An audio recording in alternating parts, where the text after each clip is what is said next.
never set out to be a leader. I'm just going on a journey in life. And then I began to discover, quite coincidentally, that I was always ending up leading. And not because I wanted to, but because I just naturally gravitated towards that direction. And people deferred to me and allowed me to take the lead on many projects or many situations. And then I began to ask myself, what was it that was actually making the difference? What was I doing? Of course, like I said, it's not an intentional thing. It evolved. But I can now go back on hindsight and say that perhaps over the years, God has kind of taught me things that have enabled me to be able to maybe bring direction, bring leadership. A lot of it is also a bit instinctive because I'm not a firstborn. I have older siblings. I have an older brother, and he's also a great leader.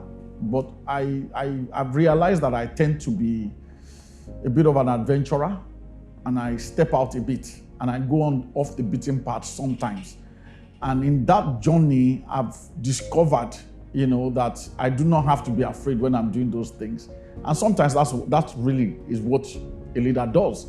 You open new paths, you explore new directions, you are courageous about what you are doing, even sometimes not knowing where it's going to end, but you nevertheless take the step with resolution that I'm going this way.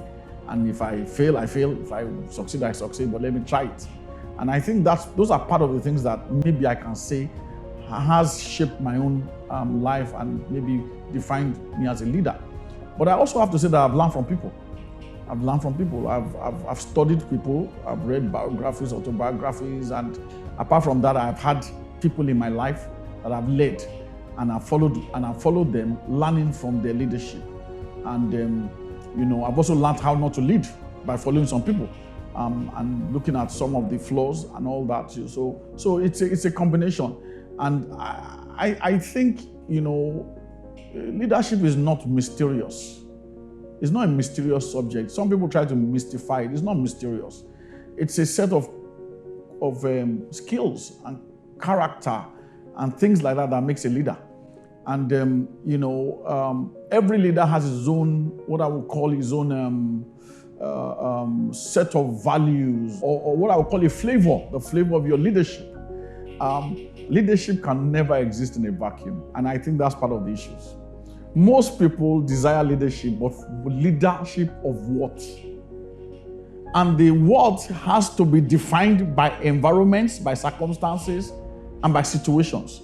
So I have one law in the book called the law of need. If there's no need, your leadership is irrelevant. You may desire it. You may have the skills, but what are you solving? What problem are you solving? So every leader must have a context in which they operate in, and they must be about resolving or solving a need. There must be a need.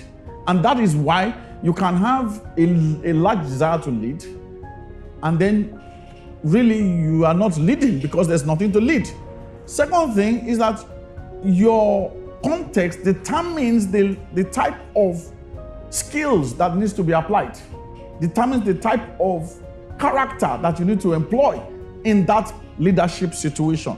A lot of people don't understand that. They come to it thinking one size fits all. It's not true.